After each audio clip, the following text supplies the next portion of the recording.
अगर आप class 12th में हैं और आपको ये कन्फ्यूजन हो रहा हो कि आपको कौन सा सब्जेक्ट कब पढ़ना चाहिए, सुबह में कौन सा सब्जेक्ट पढ़ें, शाम में कौन सा सब्जेक्ट पढ़ें, रात में कौन सा सब्जेक्ट पढ़ें, और आपका स्कूल भी है और कोचिंग, स्कूल और कोचिंग को छोड़े बिना कब कौन सा विषय पढ़ें, इस वीडियो में मैं आपको यही बताने वाला हूँ। तो आपको ज़्यादा अच्छा आउटपुट मिलेगा और आपके लिए ज़्यादा सटीक रहेगा एग्जाम के पॉइंट ऑफ व्यू से। अगर आप पीसीएम से हैं यानी फिजिक्स केमिस्ट्री मैथ, तो आपको फिजिक्स सुबह पढ़ना चाहिए। जब अगर आपकी कोचिंग सुबह है तो उससे पहले उठिए। आप पीसीएम वालों को फिजिक्स यानी भौतिक विज्ञान जो है सुबह पढ़ना चाहिए, क्योंकि जो है सुबह दिमाग फ्रेश रहता है और ये कॉन्सेप्टुअल बेस सब्जेक्ट है।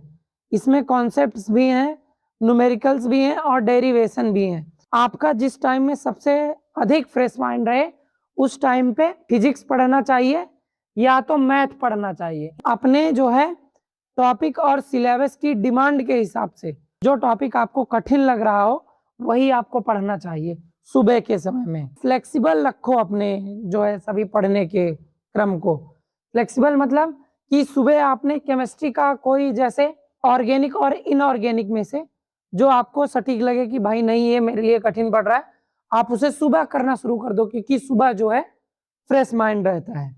तो आपका हो गया तीनों में से जो भी आपको लगे कि नहीं मुझे सुबह सबसे फ्रेश माइंड में सबसे ज़्यादा ध्यान देना हो तो आप उसको सुबह देख सकते हैं। पीसीबी वालों के लिए सबसे ज़्यादा चैलेंजिंग जो सब्जेक्ट होता है, वैसे चैलेंजिंग तो सब होते हैं पर सबसे चैलेंजिंग होता है फिजिक्स। तो आप अगर सुबह पढ़ें तो फिजिक्स पढ़ें या तो केमिस्ट्री पढ़ें। मतलब आप फ्लेक्सिबल रखिए कि जिस भी सब्जेक्ट का टॉपिक आपके लिए चैलेंजिंग हो उसी टॉपिक को आप सबसे पहले सुबह फ्रेश माइंड में पढ़िए। तो ये तो हो गया आपका सुबह का शेड्यूल। तो सुबह पढ़ने के बाद आप अपने डाउट्स को नोट कर लीजिए। आप अपनी कोचिंग में या आप हमसे पढ़ रहे हैं या जिससे भी पढ़ रहे हैं उसको नोट कर लीजिए और आप वहाँ पे जाके पूछिए। आपको सुबह करने के बाद जो आपका सबसे चैलेंजिंग सब्जेक्ट होगा, उसका जो सबसे कठिन टॉपिक होगा, उसे आप कोचिंग में भी पूछ सकते हैं। आपको दिन भर का टाइम है, आप स्कूल में भी पूछ सकते हैं। तो आप ऐसा कर सकते हैं, सुबह के लिए सबसे चैलेंजिंग सब्जेक्ट रख सकते हैं। अब जब आप जो है इन सभी को पढ़ के आपने स्कूल या कोचिंग से इनके चैलेंजिंग टॉपिक्स को, कठिन टॉपिक्स को आपने क्लियर किया है, आप आके जब स्कूल या कोचिंग से आए तो उसे एक बार रिवाइज करें, फिर आगे बढ़ें। और इसके बाद शाम में जब आप सोने से पहले आप एक बार रिवाइज जरूर करें इसको, ताकि ये आपको एकदम क्लियर हो जाए और आपको याद हो जाए। और इसके बाद 30 से 35 मिनट आप हिंदी, 30 से 45 मिनट आप हिंदी को दीजिए और 30 से 45 मिनट आप जो है इंग्लिश को भी दीजिए।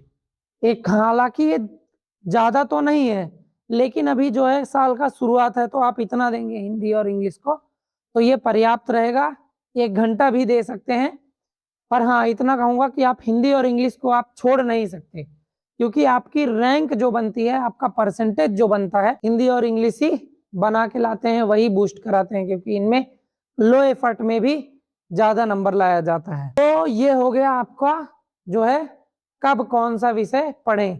तो मैं समराइज कर देता हूँ कि आप समराइज में आप सबसे पहले आप जो चैलेंजिंग टॉपिक्स हैं, यानी बायोलॉजी के हों या मैथ के हों, फिजिक्स के हों या केमिस्ट्री के हों, उनको आप सबसे पहले सुबह क्लियर कीजिए, क्योंकि दिमाग फ्रेश होता है। और उसके बाद कोचिंग और स्कूल जाइए, वहाँ पे जो डाउट आया है फिजिक्स केमिस्ट्री बायो में या मैथ में, आप कोचिंग या जो है स्कूल में जाके उसे क्लियर कीजिए, फिर आके रिवीजन कीजिए आने के बाद शाम में। और फिर रात को सोते समय आप अगर बायोलॉजी से हैं तो आप फिगर्स पे काम कर सकते हैं, चित्र बनाने पे काम कर सकते, फिजिक्स का जो है डेरिवेशन कर सकते हैं या उस पे जो है बेस्ड न्यूमेरिकल लगा सकते हैं। आपको ये वीडियो कैसी लगी आप कमेंट करके जरूर बताएं और जुड़िए इस चैनल